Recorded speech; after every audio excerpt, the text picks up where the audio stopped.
Thank you, Madam Speaker. Madam Speaker, I thank the Honourable Leader of Opposition for the question. The question itself raises some issues. I really wish this House would do some research before they come and ask questions that have sweeping statements made in them, Madam Speaker.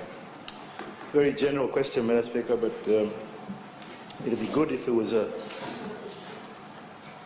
I'm about to, Honourable Leader of Opposition. Madam Speaker, questions like this really require some specifics.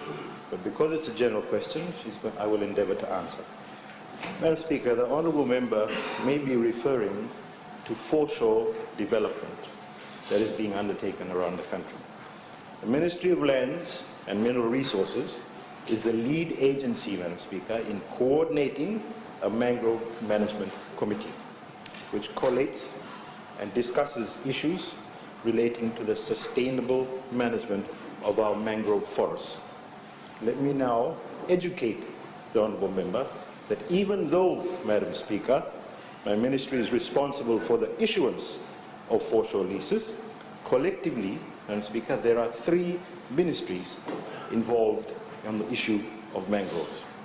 This being the Ministry of Lands, Madam Speaker, for the leasing of foreshore areas, the Ministry of Forest, or the licensing of mangrove harvesting for commercial use, Madam Speaker, and the Ministry of Environment, which provides the environmental impact assessment for developments. Madam Speaker, the committee referred to earlier is working on a mangrove management plan. And this government, Madam Speaker, regards this as an extremely important issue. For this reason, consultations have been conducted with relevant stakeholders. It is this government, Madam Speaker, that has ensured that this committee is driven to have the mangrove management plan completed and endorsed by Cabinet, and will definitely see that it is enforced. It is this government, Madam Speaker, that has now improved the processes with respect to foreshore leases to ensure the sustainable use of our nature. Madam Speaker, the past governments actually neglected this particular important sector and even supported mass destruction of foreshore and its mangroves without any proper rehabilitation or remediation in place, Madam Speaker. There are large areas of foreshore. I think there was one about 208 odd hectares or 514 odd acres of standing mangroves that were taken out. Now, Madam Speaker, today the issuance of leases over the foreshore of Fiji takes place in an environment where there is a strengthened intergovernmental coordination on the protection of mangrove resources. At this point in time, Madam Speaker, government promotes the reforestation of mangroves at a ratio which is much higher than that harvested. Madam Speaker, to say that government permits the removal and destruction of large areas of mangroves is actually totally inaccurate, irresponsible, and mischievous, to say the least, Madam Speaker.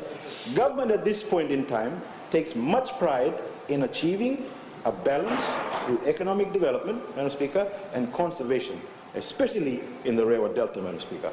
Madam Speaker, to clarify this point to the other side of the House, this is the first government that has gone ahead and included in the lease conditions rehabilitation measures that should be taken by any developer, and even to the extent that it is an obligation for the lessee to replant the mangroves at the same site or at other sites, Madam Speaker.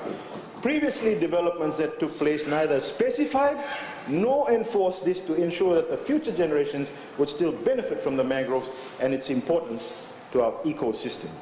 In addition, Madam Speaker, past governments' neglect, it is even sadder to note that they did not even keep records, Madam Speaker.